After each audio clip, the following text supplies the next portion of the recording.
Ini perlu dicuci dengan tangan. Kelly melempar setumpuk baju kotor ke lantai. Dan cepatlah. Hei, aku Maya dan cewek bosi itu namanya Kelly. Meski tinggal di rumah yang sama, kami bukan saudara kandung. Kalian tahu, saat aku masih bayi, aku diadopsi oleh pasangan tua yang baik hati. Mereka tinggal di peternakan di pedesaan. Anak-anak mereka sudah dewasa dan meninggalkan rumah. Dan mereka rindu energi penuh keceriaan yang hanya bisa dihadirkan oleh anak kecil. Di satu hari Minggu di gereja, mereka melihat pendeta membesarkan bayi perempuan dan menawarkan bantuan. Jadi, begitulah mereka akhirnya membawaku pulang dan membesarkanku seperti cucu mereka. Mereka orang yang paling baik dan mereka melimpahiku dengan cinta dan kasih sayang. Aku selalu berterima kasih pada mereka. Kami tinggal bersama dengan bahagia, sampai suatu hari, saat kakek berada di kebun anggrek, ia terjatuh. Sayangnya, kakek meninggal. Nenek tak lagi sama setelahnya. Ia telah kehilangan belahan jiwanya. Kesehatannya menurun, lalu kemudian suatu malam ia memanggilku ke kamarnya. Lalu dengan menggenggam tanganku, ia berkata, "Sayang, kau hadirkan begitu banyak sukacita dalam kehidupan kami. Tanpa kami, hidup bisa terasa berat. Tapi jangan khawatir, kami selalu bersamamu. Saat aku sudah tak ada, pergi temukan dompet tua yang tersembunyi di balik traktor rusak di lumbung belakang. Kami sudah menabung sedikit untukmu. Maya kecil kami harus bisa jalani hidup sebaik mungkin. Ya." Kemudian sebelum aku bisa bertanya padanya lagi tentang ini, nenek menutup mata. Dan begitu saja. Ia meninggalkanku selamanya. Aku tinggal bersamanya berjam-jam, menangis sejadi-jadinya. Setelahnya, mengikuti kata-kata nenek, aku masuk mencari uang itu. Ya Tuhan, aku terhenyak kaget saat kubuka dompet itu. Paling tidak ada 20.000 dolar di sini. Bagaimana kakek nenekku bisa menabung uang sebanyak itu? Aku tahu mereka hemat, tapi ini terlalu banyak. Setelahnya, aku pindah ke Columbus untuk tinggal dengan anak perempuan kakekku, Bu Madison, dan putrinya Kelly. Jadi kalian bertanya-tanya apa yang kulakukan dengan uang itu ya kan? Nah, aku menyembunyikannya di sini, dalam celah yang ada di atap ini. Oh, ada yang datang. Kamarmu menjijikkan. Oh ya, Kelly dan aku akan keluar, jadi pastikan kau bersihkan semuanya sebelum kami kembali. Aku harap semuanya tanpa noda. Aku mengangguk lemah dan menyaksikannya terhuyung pergi. Ini bukan kejadian baru. Setiap hari mereka membuat rumah berantakan lalu memaksaku membersihkannya. Aku tahu, pada dasarnya aku seperti Cinderella di dunia nyata. Tapi, tak masalah, segera saat aku 18 tahun, toh aku akan tinggalkan tempat ini dan memulai kehidupanku dengan uangku sendiri. Esok paginya cuaca hujan, jadi aku berusaha jalan ke sekolah secepat mungkin. Saat tiba-tiba, Kelly berkendara melewatiku dan dengan sengaja ngebut lewat di kubangan besar ini. Lumpur terciprat ke seluruh tubuhku. Ya ampun, kenapa menyiksaku jadi hobi favoritnya? Kemejaku kotor, dan saat aku jalan menuju lokerku beberapa cewek menertawaiku. Salah satunya bahkan mencibir. Tampang kotor mungkin ngetren di desa, tapi di sini itu kelihatan tragis. Ya, aku di kota sudah selama hampir setahun, tapi tetap saja aku tak bisa berbaur. Mungkin itu karena aku selalu pakai pakaian bekas yang sama dan pinjam semua buku-bukuku dari perpustakaan. Bu Madison menolak membelikanku apapun yang baru, dan aku tak bisa gunakan uangku karena itu akan mencurigakan. Aku bahkan tak mampu untuk pergi piknik sekolah. Aku tak pernah sekalipun ikut. Kemudian selama istirahat, pengawas kelas, si Josie, mengumumkan ke semua orang kalau prom akan diadakan sebentar lagi, dan dress code-nya formal. Sementara semua orang memekik dan bertepuk tangan kegirangan, kutundukkan kepalaku dan menghela napas. Aku tak punya apapun untuk dipakai ke pesta prom. Maya, mendengar namaku membuyarkanku dari lamunan dan menyadari itu Josie, dan berdiri di dekatnya adalah beberapa cewek ramah di kelas. Kau harus datang ke prom kali ini. Kumohon. Kau tak pernah ikut kami di acara lain sebelumnya. Jangan khawatir, kami akan membantumu tampil spektakuler. Aku tersenyum canggung dan menjawab, terima kasih teman-teman, aku tak bisa mengharapkan kalian melakukannya. Mereka semua bersikeras kalau aku sebaiknya pergi. Tapi aku bersikukuh kalau itu bukan minatku. Lalu datanglah Kelly yang jahat. Maya itu tak pantas untuk acara seperti ini. Beraninya dia mengatakan itu. Maksudku, hanya karena aku bukan putri manja bukan berarti aku tak pantas untuk datang. Jadi, aku menoleh ke Josie dan tersenyum. Sebenarnya, itu kedengaran menyenangkan, aku akan pergi ke pesta prom itu. Malam itu saat makan malam, aku membahas pesta prom itu ke Bu Madison dan mengusulkan kalau itu bisa jadi hadiah sebagai imbalan telah melakukan semua pekerjaan rumah. Dengan dingin ia berkata, "Kau tinggal di bawah atap rumahku gratis. Dan sekarang kau berharap kulakukan pekerjaan rumah untukmu juga? Atau apa? Yang mulia?" Kemudian dia menoleh ke Kelly, tersenyum dan berkata, "Sayang, sudahkah kau memutuskan gaun pesta prommu?" Kemudian Kelly menunjukkan pada ibunya gaun-gaun cantik di ponselnya, sementara melempar senyum jahat padaku. Wah, aku tak bisa duduk-duduk saja melihat wajah sok Kelly lebih lama lagi. Kali ini aku pastinya harus datang ke prom dan tampil lebih cantik darinya. Jadi, akhir pekan itu aku belanja ke toko loak dengan Josie. Dan setelah mencari-cari di puluhan toko, Josie mengangkat gaun biru yang sangat cantik ini. Terdapat robekan di sisi bawahnya, tetapi aku tahu aku bisa dengan mudah menjahitnya dan menjual lagi nantinya. Aku sudah lihat orang-orang melakukannya di YouTube. Malam sebelum pesta prom, Josie menata rambut dan make upku, lalu aku tampil dengan gaun itu. Aku merasa sebagai putri di dunia nyata, dan semua orang memandangiku dan memberiku pujian. Sementara Kelly berdiri di sana dengan tangannya yang terlipat dan tampang cemberut di wajahnya. Kemudian cowok yang bernama David ini jalan mendekatiku dan mulai bicara. Ternyata dia senior baru di sini. Semua cewek memperhatikannya, termasuk Kelly, yang jalan mendekat dan mencoba menawarinya minuman. Tapi dia mendiamkannya dan lanjut ngobrol denganku. Meninggalkannya berdiri di sana memendam amarah sebelum akhirnya bergegas keluar dari pesta prom itu. Kuhabiskan malam yang luar biasa dengan teman-teman baruku. Aku sampai di rumah dengan suasana hati yang baik dan dengan senang berdendang sendiri. Tapi ini langsung berubah saat kulihat Kelly duduk di sana menungguku. Dasar pencuri. Sekarang jangan bilang padaku baju mewah ini jatuh untukmu dari langit. Kelly membentakku. Aku bersikeras kalau aku tak mencuri apapun. Jadi dia menyeret Bu Madison ke ruang keluarga dan memintanya memeriksa apa ia kehilangan uang baru-baru ini. Awalnya Bu Madison berkata tidak tanpa pikir panjang, tapi saat dia membaca raut muka Kelly, dia mulai pura-pura komplain tentang beberapa ratus dolar yang hilang dari dompetnya. Dan dua orang itu mulai menerjangku. Sulit dipercaya. Aku lari ke kamarku dan berusaha hilangkan pikiran negatif itu dan mengingat lagi betapa senangnya aku berada di pesta prom tadi. Kemudian, seperti biasanya, kuperiksa tempat persembunyianku. Hah? Suara gaduh apa itu? Ku tengok ke depan tangga, tapi tak ada seorang pun di sana.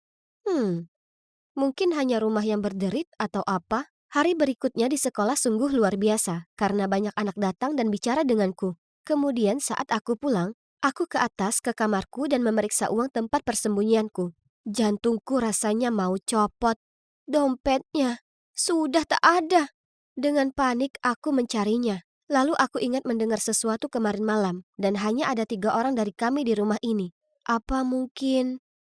Geram, aku lari ke ruang keluarga di mana Bu Madison dan Kelly sedang nonton TV. Aku berteriak ke mereka. Uangku, aku menginginkannya kembali sekarang juga. Dengan nada tak khawatir, Bu Madison menjawab. Uang apa? Kau ini ngomong apa? Oh, aku paham. Jadi selama ini kau punya uang sendiri dan berusaha menyimpannya untuk dirimu sendiri? Dasar tak tahu terima kasih. Ibu membiarkanmu tinggal di sini meski kau sebenarnya bukan keluarga. Dan sekarang kau menuduh kami mencuri. Aku tahu mereka sudah mengambil uangku, tapi aku bisa apa soal itu? Aku tak punya pilihan lain kecuali kembali ke kamarku dan menangis sambil memandangi foto-fotoku dengan kakek nenekku. Hari berikutnya di sekolah, aku sedang tidak mood untuk belajar. Selama istirahat, aku hanya memandang keluar jendela dengan putus asa saat ku dengar suara orang batuk. Jadi aku mencari tahu dan melihat David di sana. Hei Maya, dia tersenyum padaku. Apa kau baik? Kau sepertinya sedang tak bersemangat. Aku baik-baik saja. Kukumpulkan barangku lalu pergi. Aku tahu dia hanya ingin bersikap baik, tapi aku sedang tidak ingin ngobrol ringan saat ini. Kemudian sepulang sekolah, Kelly menyuruhku membawa pulang ranselnya yang berat.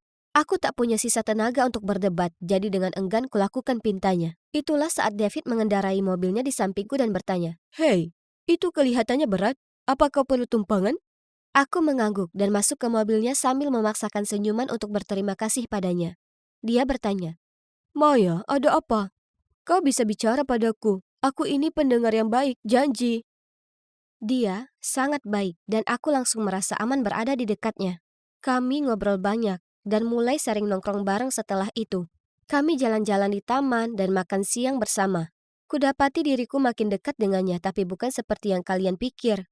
Tidak, lebih seperti seorang kakak. Kemudian, beberapa minggu kemudian, saat Bu Madison menyuruhku membersihkan kekacauan di rumah akibat ulahnya lagi, kutemukan sesuatu di bawah tempat tidurnya. Dompet tua yang ditinggalkan nenek untukku.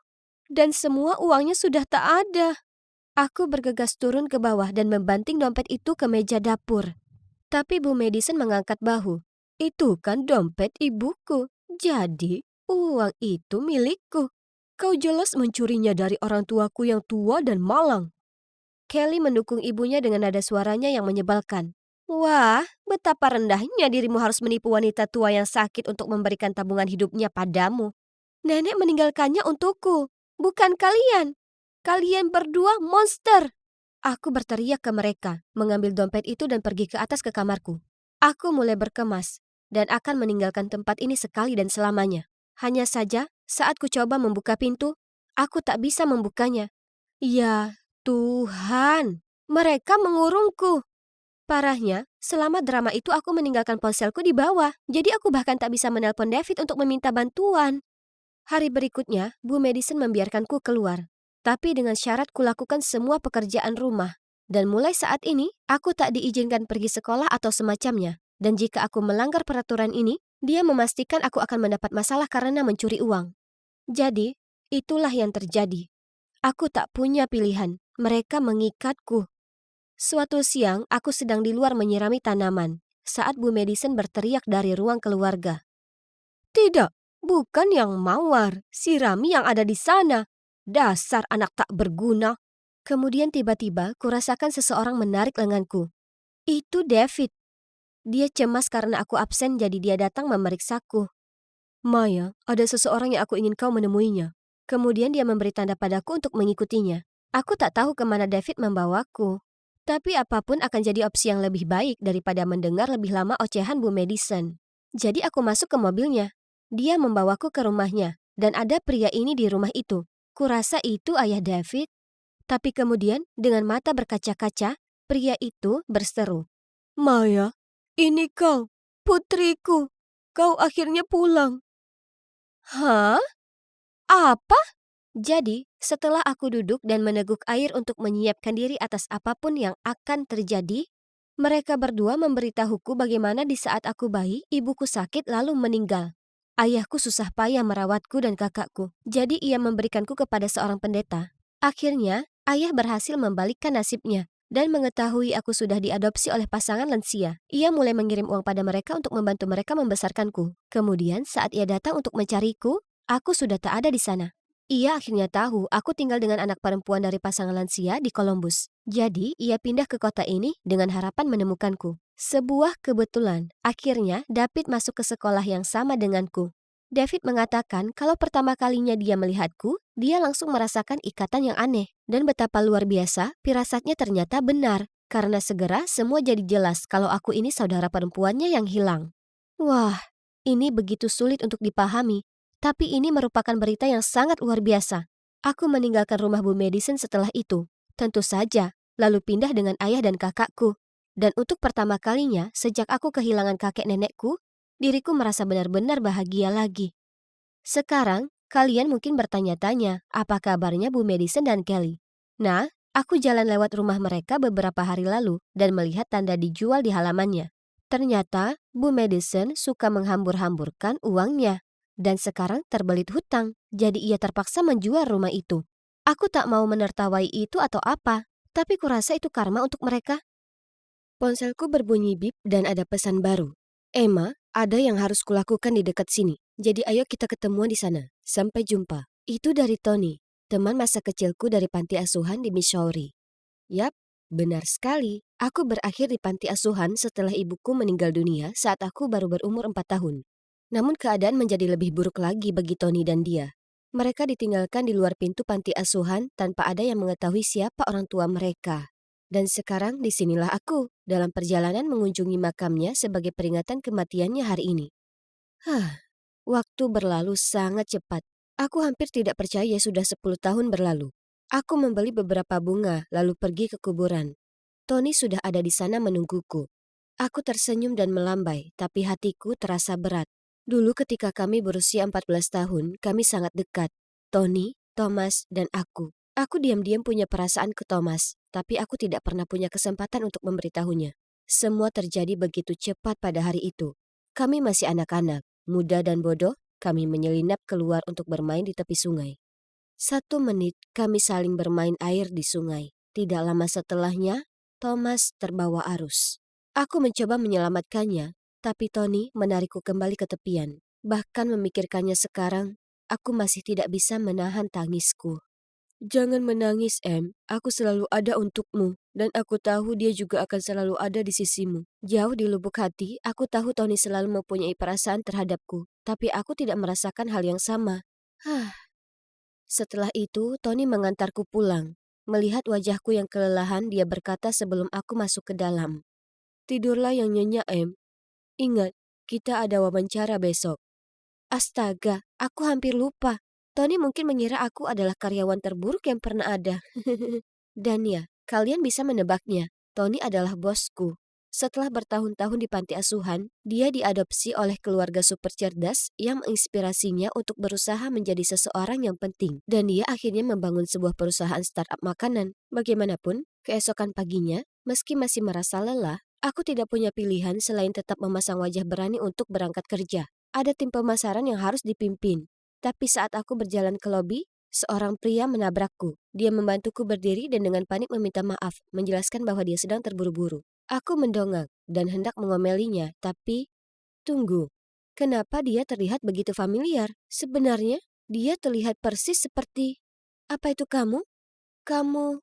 Aku tergagap. Tapi aku bahkan tidak bisa menyelesaikan kalimatku, karena dia bergegas masuk ke dalam lift dan pintunya telah tertutup. Aku pasti telah melihat sesuatu. Sejujurnya, sepanjang wawancara aku hampir tidak bisa berkonsentrasi. Mungkinkah ada 2 orang yang terlihat serupa di muka bumi ini? Aku melamun ketika pelamar berikutnya datang, dan itu adalah dia. Baik Tony dan aku menatap dengan kaget. Dia adalah kembaran Thomas. Tapi itu tidak mungkin. Maksudku, Thomas sudah meninggal bertahun-tahun yang lalu. Kami berdua terlalu kaget untuk mengatakan apapun sampai suaranya memecah keheningan. Hai, aku Dustin dan aku di sini untuk wawancara untuk posisi pemasaran. Aku memandang Tony dan dia tampak sama bingungnya denganku. Tapi, ya, itu bukan Thomas. Orang ini berasal dari Illinois dan bahkan belum pernah ke Missouri.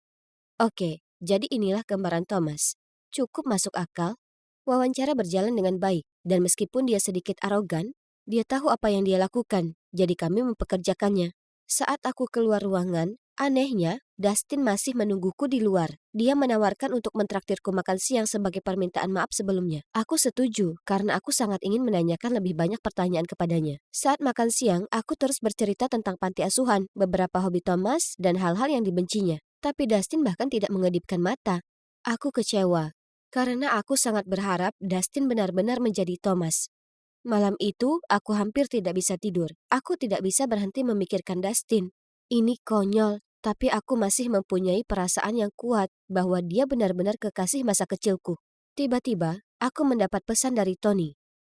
Aku melihatmu jalan-jalan dengan Dustin. Sadar, Em, dia bukan Thomas.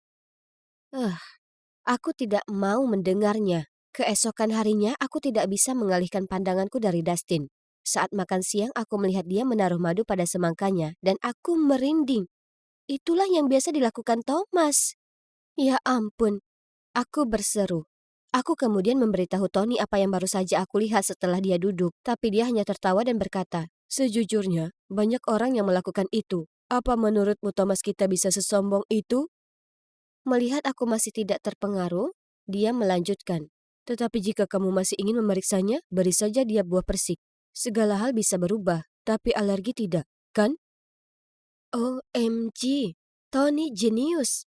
Dia mungkin hanya bercanda, tapi aku sangat serius. Jadi, keesokan harinya aku membelikan Dustin pai buah persik untuk menyebutnya di tim. Tetapi yang mengagetkanku, dia memakannya dengan senang hati dan tampak baik-baik saja. Oke, jelas aku harus melupakan ini. Dia bukan Thomas. Selesai. Tapi andai saja segalanya sesederhana itu, dan meskipun aku tahu Dustin bukan Thomas, aku tetap merasa tertarik padanya. Dia cerdas dan manis, dan sangat menyenangkan berada di dekatnya. Akhirnya, kami mulai jalan-jalan dan menjadi sangat dekat. Kami sebenarnya tidak mengumumkan sesuatu secara resmi, tapi kami sudah pacaran secara sederhana. Namun, mustahil menyembunyikan sesuatu dari Tony. Suatu kali perusahaan kami mengadakan akhir pekan kebersamaan tim, dan kami mengadakan kompetisi tenis. Kami harus berpasangan, jadi jelas aku akan memilih Dustin. Tapi saat kami akan mendaftar, Tony datang memintaku menjadi rekannya juga. Ya Tuhan, itu sangat canggung. Kemudian Tony berkata dengan nada yang sangat merajuk. Baiklah, bagaimana kalau kita mengadakan sedikit kompetisi? Pemenangnya akan berpasangan dengan Emma. Maka mereka mengadakan lomba renang. Itu sangat memalukan. Aku tahu Dustin tidak bisa berenang, jadi aku mulai panik, tetapi dia tetap masuk ke dalam kolam. Jelas Tony menang. Tapi siapa peduli? Dia bertingkah seperti anak kecil. Aku bergegas membantu Dustin yang terbatuk-batuk dan tersedak air. Dan pada saat itu, aku menyadari bahwa aku sangat jatuh cinta padanya. Namun sejak itu, ada rumor di perusahaan bahwa Dustin hanya menggodaku untuk dipromosikan. Suatu pagi, kami sedang berjalan melewati lobi bersama-sama ketika dua gadis mulai berbisik-bisik tentang kami. Jadi Dustin meraih tanganku dan langsung menghampiri gadis-gadis berkata, "Aku sayang Emma, apa yang salah dengan itu?" Ayo beritahu aku, lanjutkan.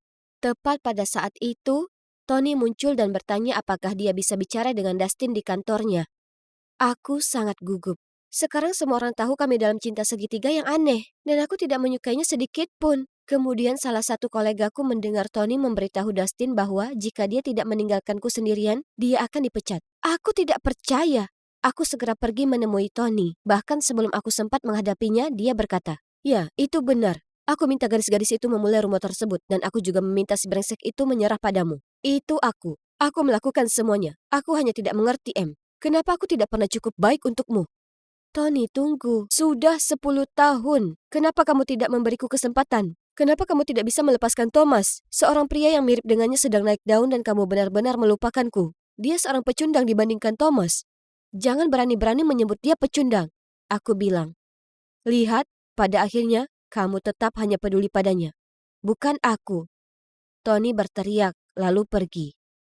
Aku benci berada dalam situasi ini. Di satu sisi, aku sangat menyukai Dustin. Tapi Tony bukan hanya penyelamat hidupku, tapi juga sahabatku yang selalu berada di sisiku dalam suka dan duka. Sungguh dilema. Pada akhirnya, aku memutuskan untuk mengambil sedikit jarak dari Dustin, hanya sampai keadaan menjadi tenang. Mungkin dengan begitu rumor tersebut akan berhenti, dan orang-orang akan berhenti bersikap negatif terhadapnya. Namun, hal itu tidak terjadi. Soalnya, produk baru kita yang bahkan belum dirilis, tiba-tiba muncul di website pesaing langsung kita. Pasti ada yang membocorkan file rahasia itu. Tapi siapa? Investigasi dibuka dan semua komputer kami diperiksa. Kalian mungkin tidak akan mempercayainya. Tetapi tim TI berhasil memulihkan email terhapus yang dikirimkan ke pesaing kami dari kotak keluar Dustin. Dustin membantahnya dan meminta untuk memeriksa CCTV. Begitulah cara kami menangkap Mike, salah satu karyawan senior kami, di depan komputer Dustin yang sedang melakukan sesuatu secara diam-diam. Dan tidak disangka, dia akan menyalahkan Dustin. Setelah kebenaran terungkap, aku menghampiri Dustin. Tapi dia tampak marah saat berkata, "Kamu pikir aku juga pria brengsek kan? Itu sebabnya kamu bersikap dingin padaku." Ku bilang padanya aku tidak pernah percaya dia melakukannya, lalu aku meraih tangannya. "Maafkan aku, hanya saja aku sudah melalui beberapa hal." Lalu kami berpelukan. Astaga, aku sangat merindukannya. Tapi dramanya tidak berakhir di situ. Kebocoran informasi telah menyebabkan kerugian besar bagi perusahaan kami. Kami mengadakan ribuan meeting dan tekanan yang tidak nyata. Merasa sangat kecewa, aku naik ke atap untuk mencari udara segar. Tiba-tiba aku mendengar suara Dustin di suatu tempat. Dia sedang menelpon seseorang untuk membicarakan rencana mencuri produk perusahaan kami. Mustahil! Tanpa berpikir panjang, aku menerjang dan mengambil ponselnya untuk melihat dengan siapa dia berbicara. Mike? OMG! Apa mereka mata-mata perusahaan musuh sejak awal? Aku sangat marah. Tapi sebenarnya lebih kecewa. Jadi aku memintanya untuk mengundurkan diri dan menjauh dari pandanganku. Aku tahu aku seharusnya mengungkapkannya ke seluruh perusahaan daripada membiarkannya pergi begitu saja. Tapi kurasa hatiku tidak sanggup melakukan itu. Aku merasa sangat tidak enak, terutama terhadap Tony. Sahabatku yang selalu berada di sisiku saat aku sibuk mengejar si brengsek itu.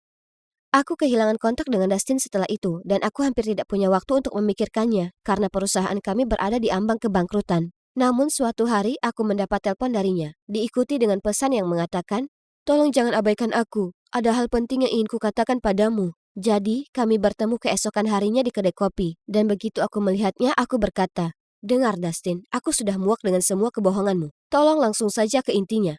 Kemudian dia menjawab, "Emma, kuakui bahwa aku datang bekerja di perusahaanmu hanya untuk mencuri ide-idemu. Tapi melihatmu dan Tony setelah bertahun-tahun dan jatuh cinta lagi padamu, ya, itu bukan bagian dari rencanaku." Aku bingung. "Setelah bertahun-tahun? Apa yang kau bicarakan?" Lalu dia menunjukkan padaku pergelangan tangannya, dan dia memakai gelang persahabatan. "Ingat ini? Kau berikan padaku pada hari ulang tahunku 10 tahun yang lalu." Ya ampun. Apa yang sedang terjadi? Aku tidak dapat mempercayai mataku. Aku telah memberikan ini kepada Thomas. Tapi kenapa? Tapi buah persiknya? Lanjutku. Dia hanya tertawa dan berkata, "Aku mendengar rencana kalian, jadi aku memastikan untuk meminum obat alergi sebelumnya." Kemudian dia menjelaskan bahwa dia adalah Thomas, dan dia cukup beruntung masih bisa selamat hari itu di sungai. Ada sebuah keluarga yang sedang berada di sungai mencari putra mereka yang tenggelam.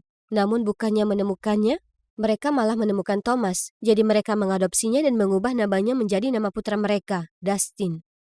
Ini gila. Inilah Thomas, tepat di hadapanku, setelah bertahun-tahun. Dan coba tebak, ayah angkatnya adalah direktur perusahaan saingan kami. Jadi dia meminta Dustin, atau haruskah aku katakan Thomas, untuk datang dan menyusup ke perusahaan kami. Thomas terus meminta maaf atas hal itu, mengatakan betapa hal itu telah menyiksanya, dan bahwa dia hanya merindukanku dan harus mengatakan yang sebenarnya. Kepalaku berputar. Ini semua keterlaluan. Aku perlu waktu sejenak untuk memikirkan semuanya. Namun pada akhirnya, kami memutuskan bahwa dia dapat membantu perusahaan kami dengan mengunggah postingan untuk mengungkap kebenaran. Tentu saja begitu Tony mendengar tentang itu semua, dia sangat marah. Dia kebanyakan marah padaku karena aku melindungi Thomas. Dia bahkan berhenti berbicara denganku untuk sementara waktu. Namun, selain itu, setelah postingan Thomas, segalanya menjadi lebih baik bagi perusahaan kami. Kami dapat meluncurkan produk baru sesuai jadwal dan dia bahkan menyumbangkan sejumlah modal untuk membantu proyek kami berikutnya. Sekarang perusahaan kami masih jadi rival, tapi setidaknya sekarang persaingannya sehat.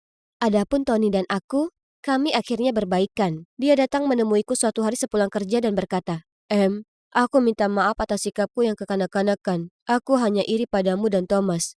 Aku terlalu egois untuk mempertimbangkan perasaanmu. Tapi, kamu dan Thomas, aku ingin kalian bersama. Kalian berdua diciptakan untuk satu sama lain." Aku tidak bisa berhenti menangis saat dia mengatakan itu. Itu sangat berarti bagiku. Dan coba tebak, sudah setahun penuh sejak Thomas kembali ke kehidupan kami. Dan kami bertiga kembali menjadi sahabat. Oh, dan aku mungkin harus menambahkan bahwa Thomas dan aku sudah bertunangan. Kami sangat senang. Dan kami bahkan membuka panti asuhan bersama untuk anak-anak tunawisma seperti kami. Aku sudah melewati banyak fase. Akhirnya aku menemukan kedamaian hidup. Aku kira semuanya berakhir indah.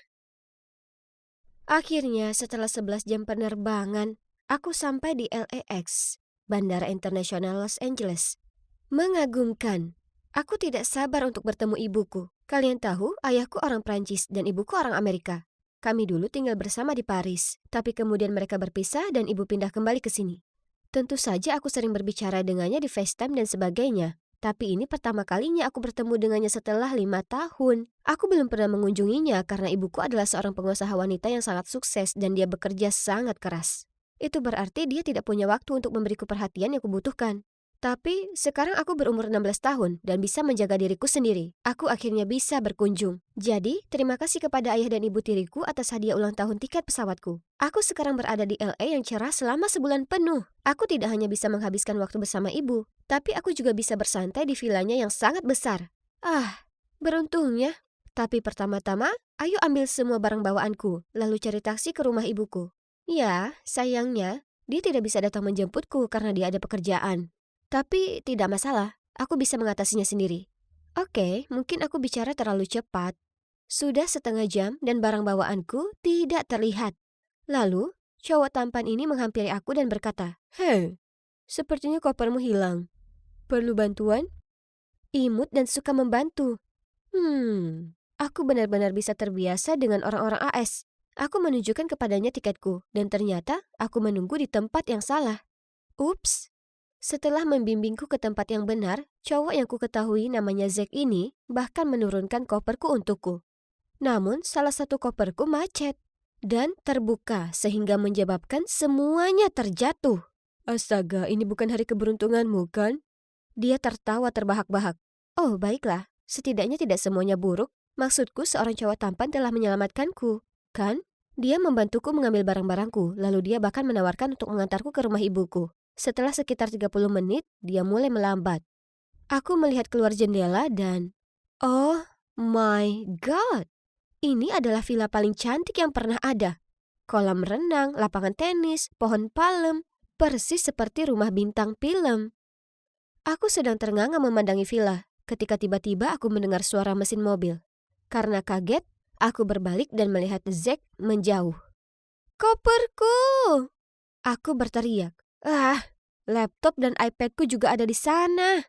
Ya Tuhan, kenapa ini terjadi padaku? Dan pada hari pertamaku di AS. Setidaknya aku masih membawa ponsel dan paspor. Jadi aku segera menelpon ibuku. Tak perlu dikatakan, aku sangat kacau ketika dia tiba. Siapa sangka pria berpenampilan baik seperti itu ternyata adalah seorang pencuri. Ngomong-ngomong, ibuku bisa membelikanku baju dan barang baru dan aku masih bisa bersenang-senang di villanya. Kan? Ibu membawaku ke kamarku dan menyuruhku istirahat. Setelah bencana itu, aku sangat kelelahan. Jadi aku segera tertidur di tempat tidur paling nyaman yang pernah ada. Saat aku terbangun, di luar sudah gelap. Aku sadar aku belum makan apapun sejak penerbangan. Jadi aku turun ke bawah dan memeriksa lemari es dan lemari dapur. Semuanya kosong. Aku masih mencari-cari di dapur ketika ibuku kembali membawa burger. Sayang, aku baru pulang dari perjalanan bisnis kemarin. Jadi aku belum sempat pergi berbelanja. Ayo makan fast food saja hari ini, oke? Aku tidak keberatan, karena sungguh menyenangkan bisa makan malam bersama ibuku lagi setelah sekian lama. Aku melihat sekeliling ruangan. Hampir tidak ada perabotan apapun di sini. Ibuku bilang itu desain minimalis, gaya hidup trendy di LA saat ini. Lebih sedikit lebih baik, betapa kerennya itu. Keesokannya kami keluar, tapi ada apa dengan mobil tua berkarat itu? Melihat tatapan bingungku, dia segera menjelaskan bahwa ini hanya sementara karena mobilnya sedang diservis. Tapi kemudian ibu tidak bisa membuka pintu garasi. Ternyata biasanya dia punya sopir sendiri, tapi karena aku sudah menempuh perjalanan panjang untuk mengunjunginya, dia ingin menyetir sendiri. Aduh, manis sekali. Pada hari-hari berikutnya, aku dan ibu bersenang-senang di LA. Berjemur di tepi kolam renang, hari spa, berbelanja. Ini jelas merupakan liburan terbaik dalam hidupku. Setidaknya sampai pagi itu, aku dibangunkan oleh pertengkaran yang keras. Melihat ke bawah dari tangga, aku melihat ibu di ruang tamu bersama seorang wanita asing. Dia menunjuk ke sofa. Astaga, disitulah aku kemarin menumpahkan kecap saat makan sushi. Kemudian ibu muncul dan terdengar bingung. Dia menyuruhku segera mengemasi barangku karena kita akan pergi. Bu, apa ada yang salah?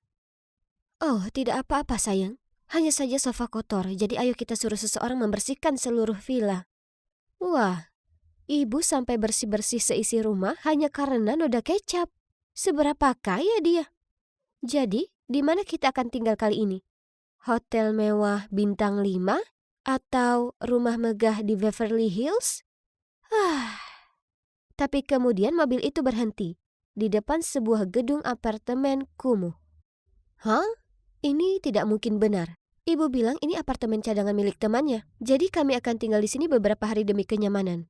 Alana, mungkin sebaiknya kamu menjauh dari orang-orang di daerah ini. Mereka tidak memiliki gaya hidup yang sama dengan kita. Kamu tahu maksudku. Ya, tempat ini kebalikan dari villa. Kamar sempit, tempat tidur keras, dan kamar mandinya bahkan tidak memiliki bathtub. Sejak pindah ke sini, ibu tidak mengajakku jalan-jalan lagi. Di malam hari, dia berdandan dengan anggun dan pergi ke meeting kerja mewahnya. Pada suatu malam, aku sedang duduk sendirian menonton YouTube mengunyah kentang goreng untuk kelima kalinya minggu ini. Ketika ada ketukan di pintu. Aku membukanya, dan berdiri di sana seorang cowok lusuh yang mengaku sebagai Frankie, putra pemilik rumah. Aku bilang padanya pasti ada kesalahan, karena kami baru di sini beberapa hari. Lalu aku hendak menutup pintu, tapi dia memblokirnya dengan kakinya. Nyonya, Anita telah menyewa apartemen ini selama 2 tahun. Apa maksudmu beberapa hari? Aku baru saja melihatnya naik taksi di pintu depan. Jangan berbohong padaku.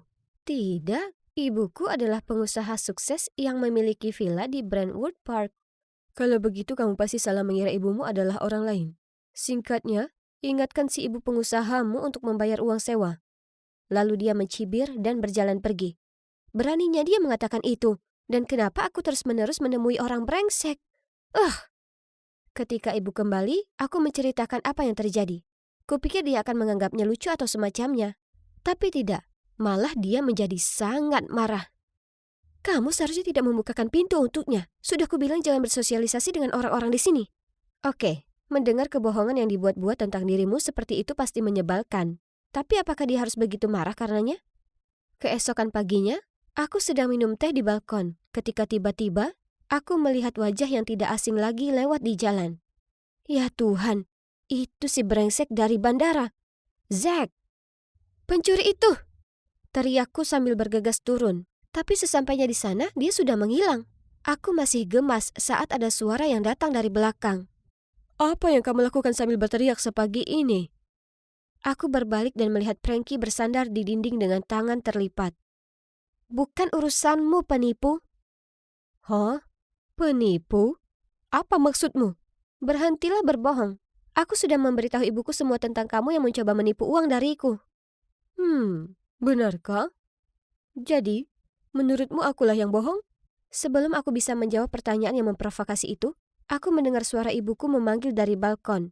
Hei gadis kaya, jika kamu ingin mengetahui kenyataan, aku sarankan kau datang menemuiku malam ini, dan kita akan mengikuti ibumu. Ibu muncul dan mengerutkan kening, bertanya kenapa aku berbicara dengan Frankie. Aku mengatakan sesuatu tentang menanyakan arah, lalu segera memasuki ruangan dan menutup pintu. Frankie jelas-jelas seorang pencuri dan brengsek kan? Tapi mengapa kata-katanya masih melekat di pikiranku?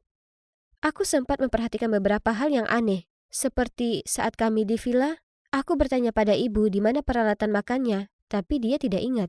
Tapi kemudian di apartemen ini dia langsung mendapatkannya. Ditambah lagi, kenapa ada foto dirinya di kamar, padahal ini adalah tempat temannya. Malam itu, ketika ibu bersiap-siap untuk pergi keluar, lagi-lagi aku melihat kalungnya. Hanya saja itu sebenarnya kalungku, yang telah dicuri bersama dengan barang-barangku yang lain. Ayahku membuatkan kalung itu khusus untukku. Jadi itu unik, tapi kenapa ibu memilikinya? Aku memujinya dan bertanya dari mana dia mendapatkannya. Tersipu-sipu, dia dengan gembira memberitahuku bahwa cowok kaya yang baru saja dia kencani telah membelikannya untuknya. Lalu dia bilang dia akan mengajaknya makan malam malam ini. Aku memaksakan senyum, tapi kepalaku dipenuhi pertanyaan. Siapa sebenarnya? Ibu.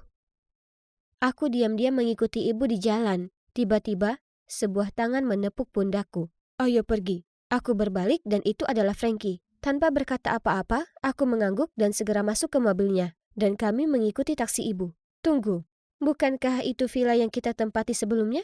Beberapa saat kemudian, sebuah mobil mewah tiba, membawa ibuku ke restoran mahal terdekat. Kami mengintip melalui dinding kaca. Itu dia. Ibuku sedang duduk di sana, tersenyum dan berbicara dengan seorang cowok berjas. Apakah dia berpura-pura tinggal di villa itu untuk menipu cowok itu? Apakah ibuku seorang cewek matre? Aku tidak bisa menontonnya lagi, jadi aku menarik lengan Frankie. Tapi anehnya, dia tampak sama terkejutnya denganku. Bukankah ini idemu? Jadi kenapa wajahmu pucat? Dia hanya menggelengkan kepalanya dan membawaku pulang. Kami menunggu di apartemen sampai ibu kembali. Dan suasananya tegang. Sekitar tengah malam kami mendengar pintu terbuka. Dan ibu masuk dan menatap kami dengan khawatir. Dia mulai mengusir Frankie keluar dari sana, tapi aku menyelanya. Bu, aku tahu segalanya. Kamu sudah tinggal di sini selama 2 tahun. Kamu miskin, dan kamu menipu orang kaya. Sayang, bukan seperti itu. Tenanglah dan aku akan menjelaskan semuanya kepadamu. Jadi, ternyata, setelah menceraikan ayahku, dia bertekad untuk kembali ke AS dan sukses dalam bisnis. Tapi, dia gagal. Dan dia sangat malu. Dia berbohong padaku dan ayah. Kemudian ketika dia mendengar bahwa aku akan datang berkunjung, dia menghabiskan sedikit tabungannya untuk menyewa sebuah villa mewah untukku. Tapi ketika aku tidak sengaja menumpahkan kecap di sofa mahal itu, Dia tidak mampu memperbaikinya, jadi kami diusir. Adapun pria yang bersamaku malam ini, aku bertemu dengannya saat berjalan di luar villa. Dia kaya dan baik, dia menyukaiku dan aku juga menyukainya. Tapi bagaimana dengan kalung itu? Mama, ini sebenarnya punyaku. Ada di dalam koperku yang dicuri. Ibuku memberikan tatapan bingung. Tapi sebelum dia bisa berkata apa-apa, Frankie berseru, "Pria itu penipu." Aku dan ibu ternganga saat melihat Frankie yang menoleh ke arahku dan berkata, "Maaf, tapi menurutku kalian perlu tahu yang sebenarnya." Lalu Frankie memberitahu kami bahwa pria itu tidak lain adalah ayah Zack. Setelah mengantarku kembali ke villa, Zack mengira ibuku kaya. Jadi dia membujuk ayahnya untuk datang dan menggodanya. Tapi bagaimana kamu menggali informasi tentang orang-orang ini? Karena aku kenal Zack. Ketika aku melihat Alana mengejarnya, aku tahu dia telah mencuri darinya. Tapi dia temanku. Bagus, jadi kalian berdua berbohong padaku. Lalu aku bergegas masuk ke kamarku, mengunci pintu, dan menangis. Keesokan paginya ibu mengetuk pintuku, tapi aku mengabaikannya. Alana, aku paham kamu kesal padaku, tapi aku meninggalkan sandwich di sini. Jadi setidaknya tolong makan sesuatu. Aku benar-benar minta maaf. Aku cuma mau menjadi ibu yang sempurna untukmu. Kata-katanya membuatku terisak sekali lagi. Tak bisa kukatakan, dari lubuk hatiku yang terdalam, aku merasa kasihan padanya. Setelah itu, aku membuka pintu dan memeluknya erat. Lalu kami berdua saling berpelukan sambil menangis. Aku akan meninggalkan LA hari ini bersama ibu. Dia akan pindah kembali ke Prancis bersamaku, tempat dia bisa memulai segalanya dari awal. Saat aku sedang menyeret koperku ke taksi, Frankie muncul dan meminta maaf kepadaku. Aku hanya mengangkat bahu dan bilang itu tidak penting lagi. Maksudku, setidaknya pada akhirnya dia berterus terang dan menyelamatkan ibuku dari penipu itu. Hei gadis kaya, semoga berhasil. Dan jangan ragu untuk tetap berhubungan denganku. Jadi, bagaimana sekarang? Nah, ibu sudah kembali ke kehidupan Prancis. Dia memiliki pekerjaan baru dan apartemen mewah. Aku pergi dan tinggal bersamanya setiap akhir pekan dan senang akhirnya bisa menghabiskan waktu bersama dia yang sebenarnya. Setidaknya untuk Frankie, iya, kami saling mengirim banyak Snapchat. Jadi, oke, mungkin aku menyukainya. Aku berencana untuk mengunjunginya di musim panas. Semoga perjalananku berikutnya ke AS tidak segila perjalananku yang terakhir.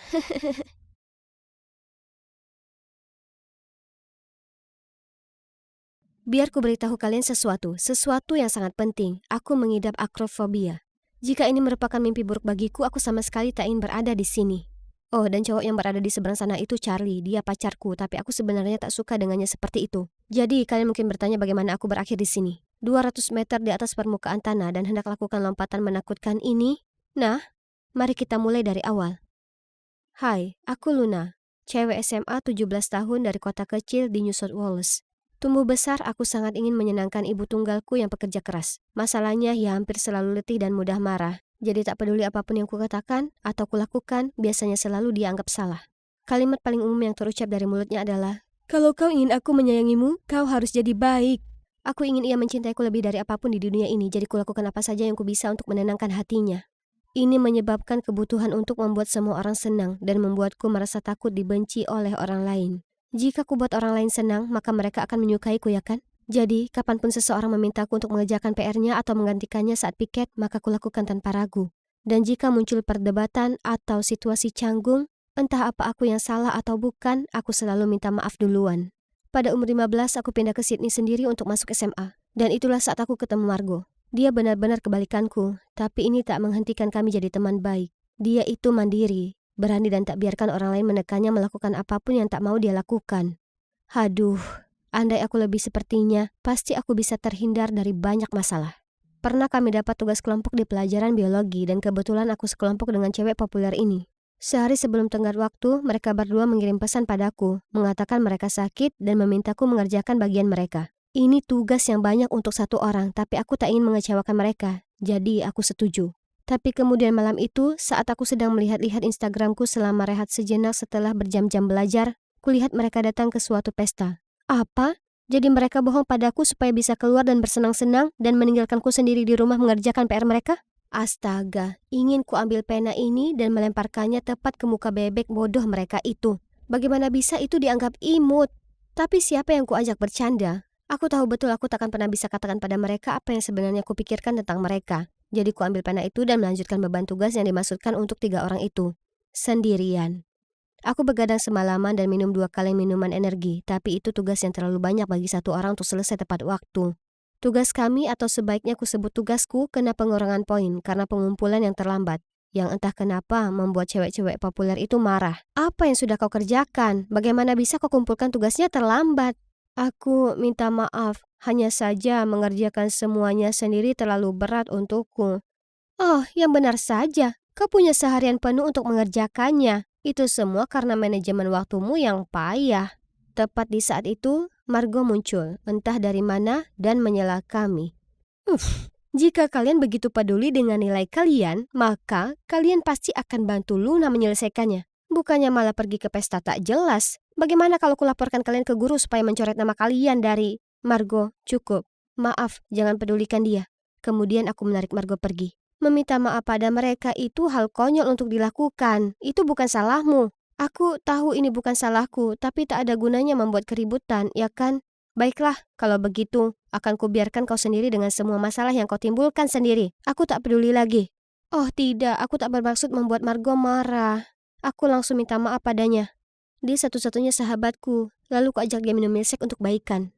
Seminggu setelahnya, di hari klub sukarelawanku berdagang limun untuk menggalang dana amal anak-anak, aku tiba-tiba merasa sakit. Oh tidak, aku terus beritahu semua orang di klub betapa pentingnya acara ini, tapi sekarang aku yang akan absen. Betapa memalukannya, aku perlu tunjukkan ke mereka betapa tulusnya aku. Kukirim pesan ke ketua klub kalau aku sakit, tapi kalau klub begitu membutuhkanku, aku masih bisa usahakan berpartisipasi. Sekarang akhirnya aku bisa tidur. Sebelum aku sempat meringkuk di ranjang, dia mengirim pesan balik mengatakan betapa mereka butuh bantuanku. Jadi akan baik sekali jika aku bisa datang. Oh tidak, apa aku harus menyeret diriku yang demam ini ke sana? Tak tahu harus berbuat apa, aku minta saran Margot, tapi dia menggertakku.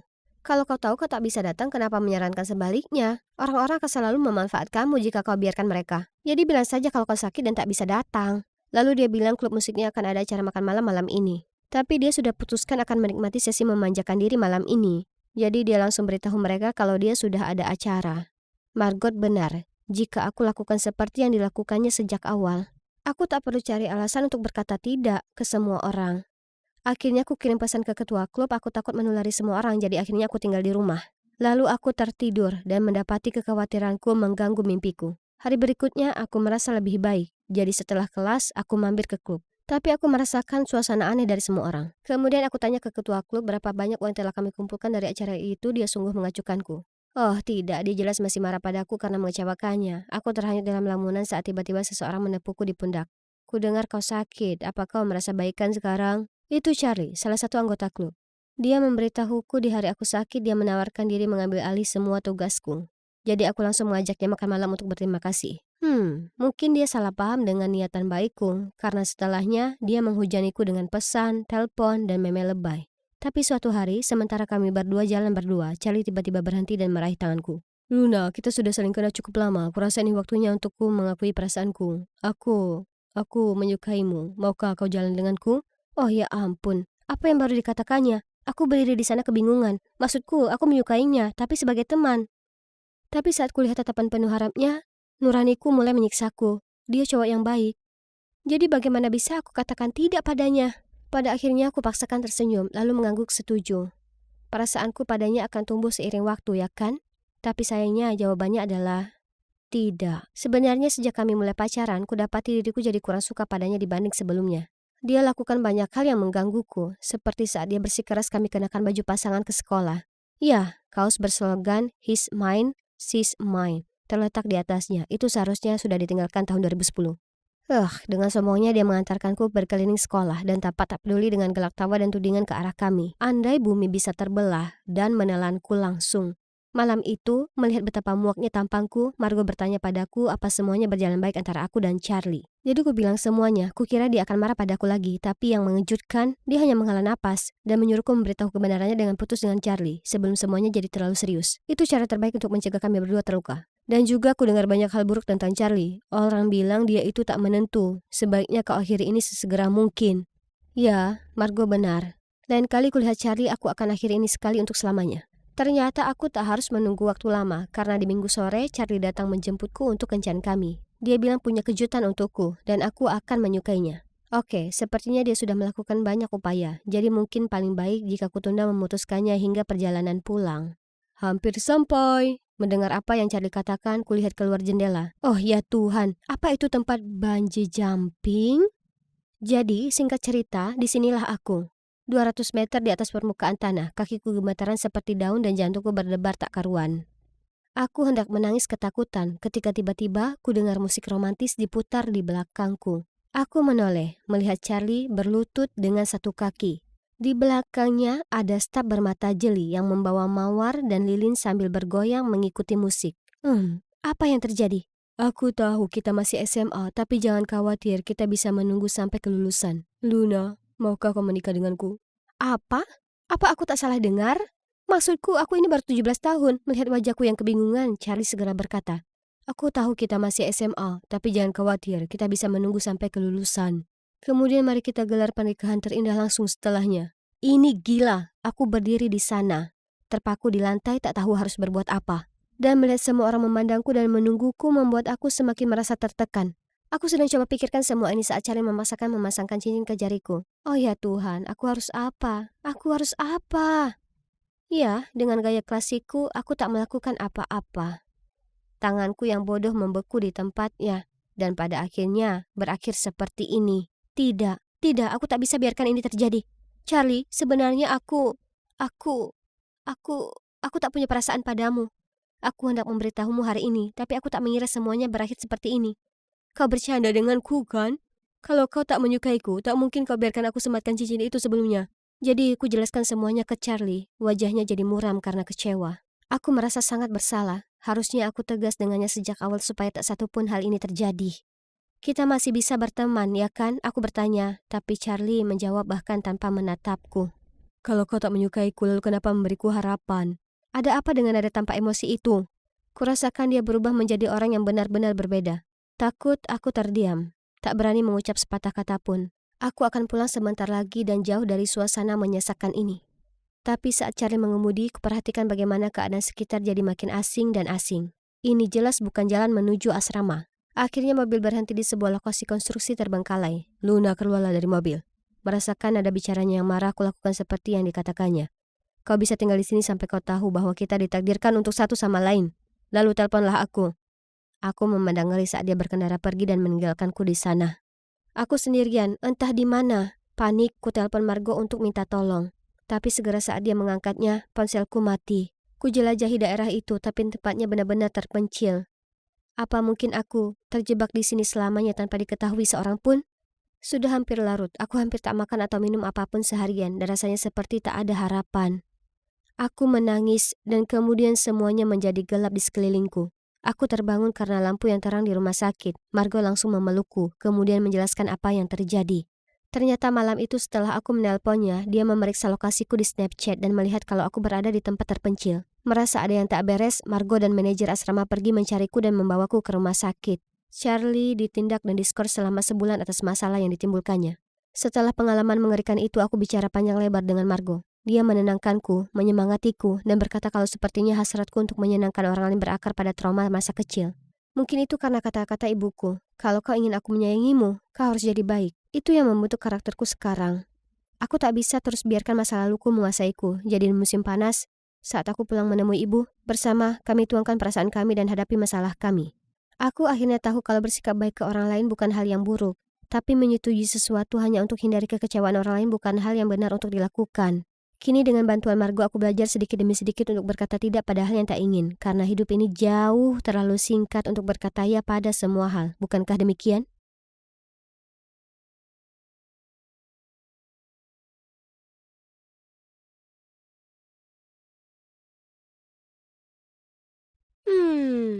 Aku penasaran apa yang membuat Valerie lama sekali. Dia berada di ruang ganti itu lama sekali. Valerie, apa semuanya baik-baik saja di dalam sana? Jangan dipaksa kalau itu tak muat. Tidak, ini gaun terakhir di toko. Aku hanya perlu menarik nafas sedikit lebih lama. Gimana? Ini cantik sekali, ya kan? Valerie berputar. Lalu tiba-tiba, benar, berusaha muat dalam gaun yang lebih kecil 2 size artinya membuatnya robek jadi 2. Muncul suara cekikikan di sekeliling kami. Wajah Valerie memerah, buru-buru membayar gaun itu, lalu menarikku keluar dari toko. Kenapa aku ini gendut sekali? Aku hanya ingin merasa cantik saat kencanku. Andai saja aku sekurus dirimu, aku tak akan dapat masalah ini. Kau tahu, jadi kurus itu tak semudah yang kau kira. Yap, kalian tak salah dengar. Jadi kurus itu ada kekurangannya. Pertama, fashion. Mimpi burukku. Aku harus pakai ukuran XS dan semua baju itu masih kedodoran kupakai. Sebenarnya, kebanyakan bajuku dari toko anak-anak. Jadi aku merasa tidak trendy. Saat musim dingin, aku harus pakai berlapis-lapis baju supaya tak mati membeku. Dan di musim panas, aku tak bisa pakai baju cantik karena aku terlihat seperti gantungan mantel. Tak hanya itu, karena aku kurus sekali, orang-orang sering minta padaku lakukan hal-hal yang tak masuk akal. Pernah, aku sedang belajar di kamarku, saat tiba-tiba ku dengar adikku Camilla memanggilku. Dia lupa membawa kuncinya, dan memaksaku memanjat melewati celah jendelanya yang sempit untuk mengambilnya. Serius, aku bahkan tak bisa berkata-kata. Lalu, di kesempatan lain, Valerie membuatku merangkak masuk ke loker kelas untuk membantunya curang saat tes bahasa Spanyol. Sayangnya, guru itu berjalan masuk saat ini terjadi dan memberiku hukuman seminggu lamanya, tentu saja. Ya Tuhan, film No Way Home bagus sekali. Aku sungguh tak bisa pikirkan satu pun kekurangannya. Yap, bagian yang mendekati akhir. Yap, coba tebak. Aku sukses membuat kakiku terjebak di selokan. Astaga, sungguh nasib buruk. Ku coba menarik lepas kakiku, tapi tak berhasil. Tak mau lepas.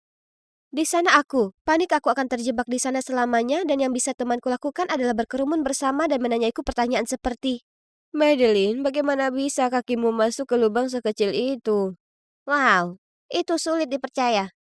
Bahkan Jaden, teman kutu bukuku, mengeluarkan penggaris dari ranselnya dan mulai mengukur lebar lubang itu. Teman-temanku yang baik, aku terjebak di sini. Berhentilah melongo dan bantu aku. Akhirnya mereka berusaha membantuku, tapi pada akhirnya kami harus memanggil regu penyelamat. Di titik ini, kerumunan besar mengelilingiku, dan orang yang tak dikenal merekamku. Saat aku akhirnya terbebas, semua orang memandangiku dan menahan tawa mereka. Bahkan Parker, gebetanku, tersenyum. Astaga, ini lebih dari memalukan. Tapi, toh cowok seksi seperti Parker takkan pernah perhatikan kerangka bergerak sepertiku. Jangan berpikir begitu, Maddie. Kau ini sangat cantik. Tunjukkan percaya dirimu ya, kata Valerie sambil menyenggol lenganku. Kuturunkan buku dan melotot padanya. Dan tiba-tiba kulihat Parker berjalan mendekati meja kami sambil tersenyum. Dan, ya, dia bilang dia ingin duduk bersama kami. Meskipun dalam hati aku bersorak, aku masih harus bersikap tenang. Dan, ya Tuhan, apa kalian bisa percaya dia bahkan mengatakan aku ini imut. Setelah hari itu, Valerie terus menyemangatiku dengan mengatakan Parker pasti sudah memberi lampu hijau. Jadi, akhirnya, kukumpulkan keberanian menulis semua perasaanku untuk Parker di kertas dan menyelipkannya di dalam buku catatannya. Di akhir kelas hari itu, dia mendatangi bangkuku dan meraih tanganku. Yeay! Semuanya baik, bahkan hebat. Hingga suatu hari, ketika kami berdua sedang berjalan romantis melewati Danau Angsa, Parker tiba-tiba menoleh ke arahku dan berkata, "Kau sangat cantik, Maddie. Dan jika kau bisa menaikkan berat beberapa kilo saja, aku bersumpah kau pasti jadi cewek paling seksi di sekolah." Iya, aku tahu. Tapi sulit bagiku menaikkan berat badan. Tak masalah, serahkan saja padaku. Akan kugemukkan badanmu. Kukira Parker hanya bercanda, tapi ternyata dia benar-benar serius. Sejak hari itu, setiap kali kami kencan, bukannya mengajakku ke arena bowling dan bioskop seperti biasanya, Parker akan mengajakku keluar makan. Aku bersumpah sudah kucoba semua restoran di kota kami. Yang lebih mengejutkan, di hari ulang tahunku, Parker bahkan memberiku buket ayam goreng. Romantis sekali. Tapi ini tak mengubah apapun, karena berat badanku masih tetap sama.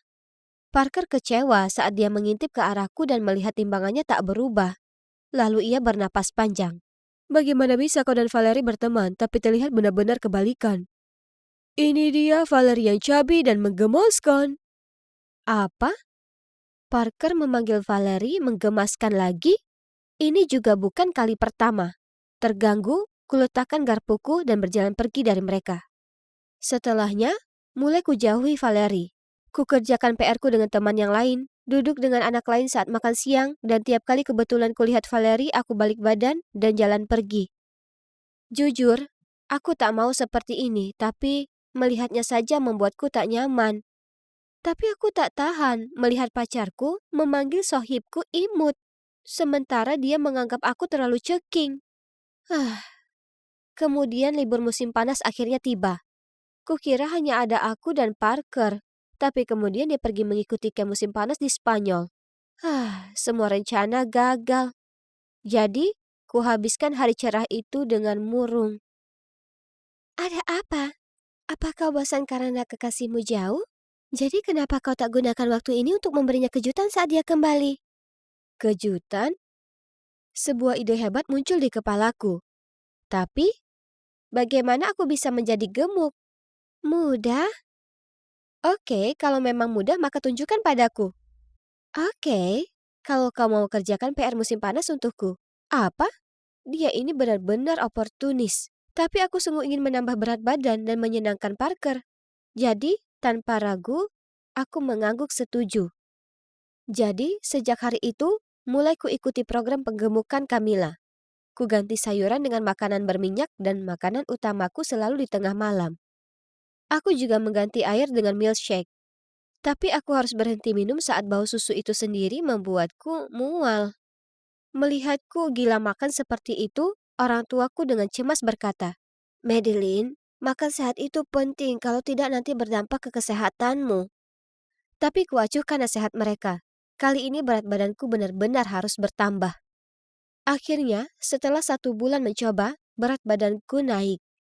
Yeay! Aku terlihat makin menarik sekarang, ya kan? Sedang kuperhatikan diriku di cermin saat ku dengar ponselku berbunyi. Itu Parker. Dia pulang besok dengan hadiah untukku.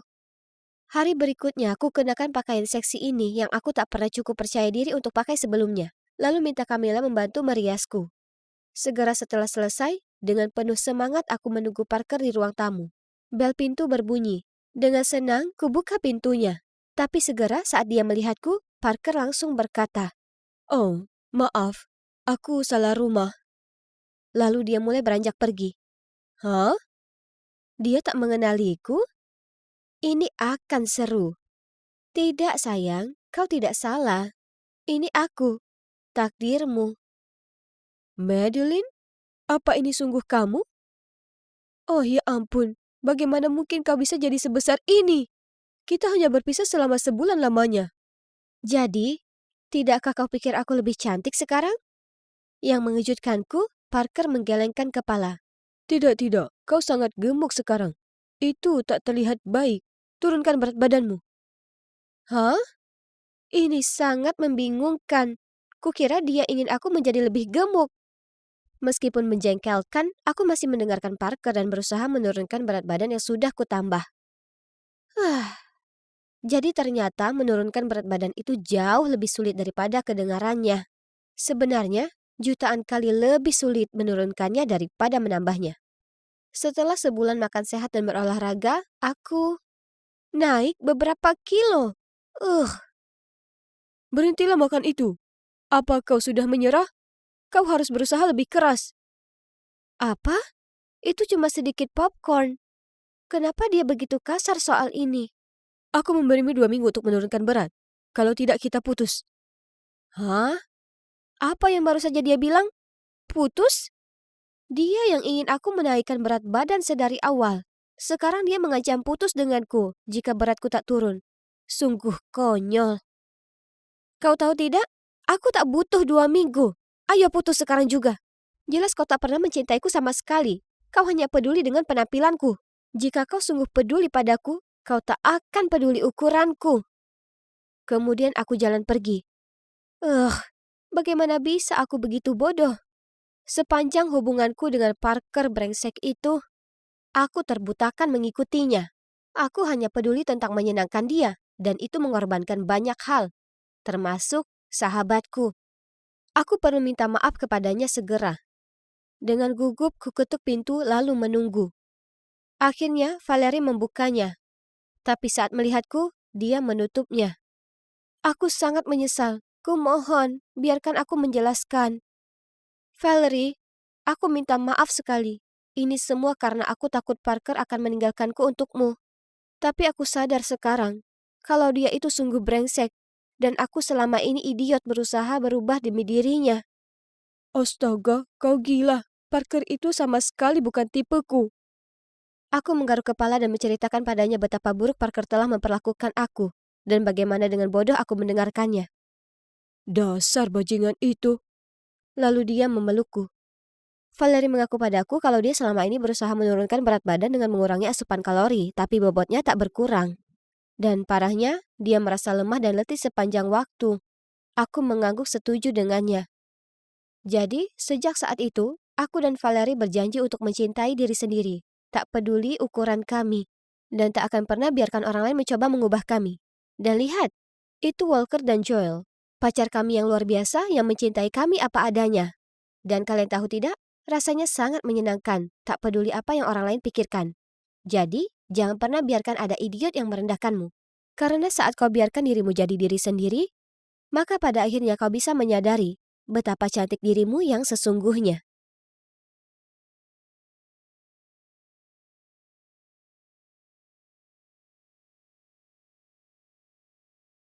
Banyak anak tak suka hari Senin, tapi aku suka. Awal dari pekan yang baru penuh dengan banyak peluang. Dan, oh astaga, siapa dia? Wah, dia cantik. Dia cewek tercantik yang pernah kulihat. Dia pasti baru di sini, karena pastinya aku belum pernah melihatnya di sini sebelumnya. Aku Evan. Dan kalian bisa lihat, aku ini cukup pendek dan kurus. Aku mungkin bukanlah olahragawan berotot, tapi aku punya otak encer. Aku yang terbaik di kelas dalam pelajaran matematika, sains, geografi, dan bahasa Spanyol. Aku bangga dengan koleksi pialaku, dan karena itu, banyak anak di sekolah kenal siapa aku. Tapi aku tak begitu suka bicara dengan orang baru. Untuk cowok pintar sepertiku, basa-basi itu menurutku canggung. Kata-kata seolah membeku di kepalaku atau semacamnya. Oh ya, ini alasan utama kenapa aku masih jomblo selama ini. Tak masalah, toh aku harus fokus pada pendidikanku. Tapi aku memang suka cewek. Terutama cewek-cewek mungil yang membutuhkanku untuk melindungi mereka. Jadi cowok pintar sepertiku, tak butuh waktu lama untuk tahu kalau cewek baru itu namanya Kayla. Kayla, nama yang manis. Setelah beberapa hari memeriksa akun sosial medianya, aku jatuh hati padanya. Aku ingin memberitahunya apa yang kurasakan, tapi aku terlalu malu dan kikuk. Jadi aku meminta saran pada sahabatku Liam. Bro, apa yang kau takutkan? Kau ini cowok nomor satu di sekolah ini. Ya, tapi cuma untuk urusan pelajaran. Liam menyenggolku dan berkata, cuma, bro, jadi pintar itu penting. Cewek benar-benar suka sekali itu. Kau berpenampilan cemerlang dan juga siswa yang berprestasi. Hanya perlu menambah sedikit percaya diri, kawan. Hmm, aku tak yakin soal itu, tapi aku tak tahu apa. Lagi pula, Liam itu pintar soal cewek. Jadi aku harus percaya padanya. Kenyataannya, aku ini pintar. Dan aku seharusnya bangga akan hal itu dan memanfaatkannya. Jadi langkah apa yang seharusnya aku lakukan? Sekarang kau perlu menyiapkan hadiah untuknya dan mengejutkannya dengan itu di kantin. Cewek suka gestur romantis seperti itu. Hadiah seperti apa? Jangan terlalu dipikirkan. Carikan saja sesuatu yang kau pikir dia akan suka. Hari berikutnya saat istirahat, ku bawa sebuah kotak ke kantin. Aku melihat Kayla sedang duduk dengan teman-temannya. Oh ya ampun, ini menakutkan, tapi juga mendebarkan. Saat aku jalan ke arahnya, kuperhatikan betapa cantik dia terlihat hari ini. Tiba-tiba dia berdiri dan pergi ke kios makanan. Oke, jadi dia lebih tinggi daripada yang kukira. Ya, dia sedikit lebih tinggi dari perkiraanku. Oh tidak, dia raksasa jika dibandingkan denganku. Batalkan misi, batal! Aku berbalik dan beranjak pergi, saat tanpa sengaja aku menabrak seseorang dan menjatuhkan kotakku. Semua trofi dan piagam milikku berserakan di lantai, bersamaan dengan surat cinta yang sudah kutulis untuk Kayla. Mataku terpaku ke surat itu, dan aku hendak melompat ke depan dan mengambilnya, tapi cewek itu memungutnya, lalu dengan suara lantang berkata, "Oh lihat, Evan naksir pada Kayla. Siapa sangka seorang kutu buku punya standar yang sangat tinggi, atau seharusnya kusebut standar jangkung. Kemudian semua orang tertawa. Ya ampun, ini memalukan. Jadi aku bergegas pergi dari sana. Liam yang sudah menungguku di luar, menghentikanku segera saat aku melewati pintu. Apa itu tadi? Kau sungguh akan berikan semua itu untuk hadiah? Dia merebut kotak itu dari tanganku dan mengintip ke dalamnya. Kan kau bilang untuk memberinya sesuatu yang dia suka. Dan kau juga bilang cewek suka cowok pintar. Memangnya kenapa? Apa ini tak cukup memperlihatkan pesonaku? Oh tidak, tidak seperti itu. Aku hanya berharap kau memberikannya sebuah boneka beruang atau bunga. Evan, bukan seperti ini. Jadi, ya sudah. Hidupku sudah berakhir. Aku akan jadi bahan olokan selamanya. Aku harus yakinkan orang tuaku untuk membiarkanku pindah sekolah. Tidak, untuk membiarkanku pindah ke planet lain. Hah? Ini dari Kayla. Apa? Dia bilang dia juga suka padaku. HP ini rusak atau apa? Wah, dia bilang dia sudah dengar banyak tentangku dan dia mengagumi prestasiku. Dan dia ingin pergi keluar denganku kapan-kapan. Tak lama setelahnya, kami mulai pacaran. Dia cewek yang menyenangkan untuk diajak bergaul. Tapi ada satu hal yang menggangguku. Dia sangat tinggi dan berdiri di sebelahnya terus mengingatkanku betapa aku ini pendek sekali. Itu tak pernah terlalu menggangguku sebelumnya, tapi itu terjadi saat aku berada di dekatnya. Orang-orang selalu bilang aku ini berperawakan kecil, tapi berada di sebelahnya membuatku merasa seperti habat atau apa. Kuputuskan untuk menambah berat badan, jadi aku mulai pergi ke gym. Tapi di sana sangat panas dan gerah, membuatku tak nyaman. Jadi aku menyerah. Toh aku terakhir seperti ini, tak ada yang bisa kuperbuat soal itu. Sementara Kayla kelihatannya tak masalah kalau aku lebih kecil darinya. Dan terlihat di depan publik denganku tak membuatnya terganggu. Tapi entah, aku cuma merasa tak nyaman. Jadi setelah kelas, saat dia menungguku di dekat pintu untuk pergi makan siang bersama, aku menggumam beralasan aku perlu ke perpustakaan dan aku akan menemuinya di sana sebentar. Aku tahu itu jahat, tapi aku tak mau nongkrong dengannya di sekolah. Karena aku tak mau anak-anak lain melongo dan mengolok-olok perbedaan tinggi kami. Aku berada di sini sepanjang jam istirahat. Aku tak mau menemui Kayla. Oh tidak, dia di sana rupanya. Ah, kenapa mereka letakkan barang-barang tinggi sekali?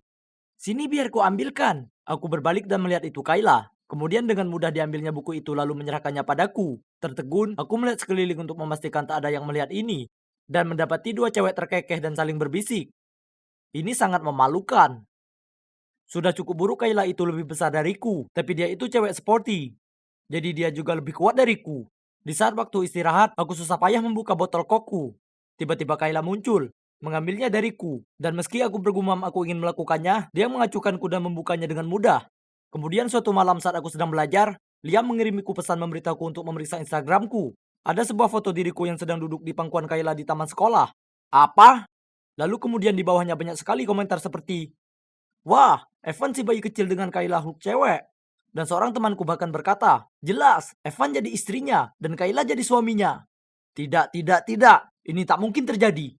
Sore itu di taman sekolah, ku minta Kayla untuk memeriksa punggungku yang digigit serangga. Tapi sebelum aku bisa menghentikannya, dia menarikku ke pangkuannya untuk memeriksanya. Tapi ada orang brengsek yang mengambil foto dan mempostingnya online mengatakan, "Evan kecil sedang duduk di pangkuan pacar Hulknya."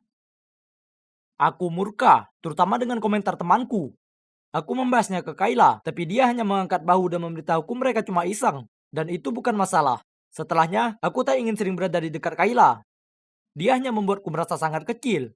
Dan aku benci ditertawakan oleh anak-anak yang lain. Beberapa hari kemudian di kelas olahraga, aku sedang lari saat aku tersandung kakiku sendiri. Dan tersungkur dengan keras di tanah sampai hampir pingsan.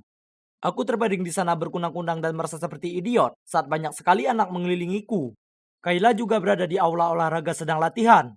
Jadi dia lari ke arahku dan menyuruh semua orang untuk memberiku ruang. Kemudian dia memukuk dan mengangkatku dengan lengannya, lalu membopongku menyeberangi ruangan. Ini sungguh memalukan. Jadi dengan sisa tenagaku, aku teriak, "Turunkan aku! Aku bukan bayi!" "Oh oke, aku hanya berusaha menolongmu. Aku tak butuh bantuanmu. Ini memalukan. Seolah kamu ini pria dalam hubungan kita. Kau membuatku merasa lebih rendah." Semua orang melongo melihat kami dan berbisik-bisik. Kemudian Kayla menurunkanku dan jalan pergi dengan diam. Dia terlihat kecewa dan aku merasa tak enak. Malam itu, Kayla mengirim pesan minta ketemu aku di taman. Saat aku sampai di sana, dia sudah menungguku di bangku taman. Aku duduk di sampingnya dan berkata, "Dengar Kayla, aku minta maaf soal sebelumnya. Aku cuma..." "Stop! Aku ingin kita usai. Kau terlalu peduli dengan apa yang dipikirkan orang. Memangnya kenapa kalau aku ini lebih tinggi dan besar darimu? Siapa yang peduli? Kau tak pernah terlihat kecil atau lemah di mataku." Aku tak bisa bicara, dan dia melanjutkan, Kau ini tak menganggap atau menghargaiku. Aku tahu kau menghindariku di sekolah. Aku tak mau pacar yang malu terlihat bersamaku. Aku pantas mendapat lebih dari itu. Jadi, ini berakhir, Evan. Lalu dia berdiri dan berjalan pergi. Aku melihatnya pergi. Dan meski ingin lari mengejarnya dan memohon padanya untuk memaafkan aku tak melakukan itu. Aku hanya duduk di sana sendiri, merasa seperti orang bodoh. Malam itu aku memikirkannya lama sekali. Aku tahu dia benar. Aku bersikap brengsek, dan sekarang kehilangan pacarku yang luar biasa, lucu, dan cantik. Aku tak seharusnya biarkan pendapat orang lain begitu mempengaruhiku, karena kalau pikir-pikir, itu tak ada kaitannya. Aku menyukainya, dan dia membuatku senang. Memangnya kenapa kalau dia bisa menggapai buku sedangkan aku tidak? Dipikir-pikir, sebenarnya sangat membantu berada di dekatnya. Beberapa hari kemudian aku mengirim pesan ke Kayla untuk meminta maaf dan meminta kesempatan lain. Tapi dia tak membalasnya. Jadi aku muncul di teras rumahnya dengan bunga dan sebuah kotak. Kayla membuka pintu dan merengut padaku. Aku seorang idiot. Idiot besar yang kecil. Tapi aku sangat menyukaimu, Kayla. Dan aku ingin semua orang tahu itu. Aku sangat suka Kayla. Kumohon berikan aku kesempatan lain, karena aku menyedihkan tanpamu. Dia tetap diam untuk beberapa saat, tapi rasanya seperti selamanya bagiku. Rasanya aku akan pingsan, sampai akhirnya dia bicara. Ya, dia tersenyum padaku. Aku akan memberimu kesempatan lain, tapi jangan mengacau kali ini. Aku melompat ke dekapannya dan memeluknya. Ya, dia mengangkatku ke udara tapi aku tak peduli. Aku terlalu senang dia jadi pacarku lagi. Setelahnya aku berikan padanya kotak itu yang penuh dengan bukan trofi dan piagam milikku, tapi sebaskom es krim stroberi. Rasa favoritnya. Aku memang mungkin kecil dan Kayla mungkin tinggi. Dan ya, oke, mungkin ini memang terlihat lucu untuk sebagian orang. Tapi aku tak lagi peduli apa yang dipikirkan orang lain. Rasanya aku melayang hingga ke bulan, bintang-bintang, hei, ke seluruh tata surya. Karena dia bersedia jadi pacarku lagi.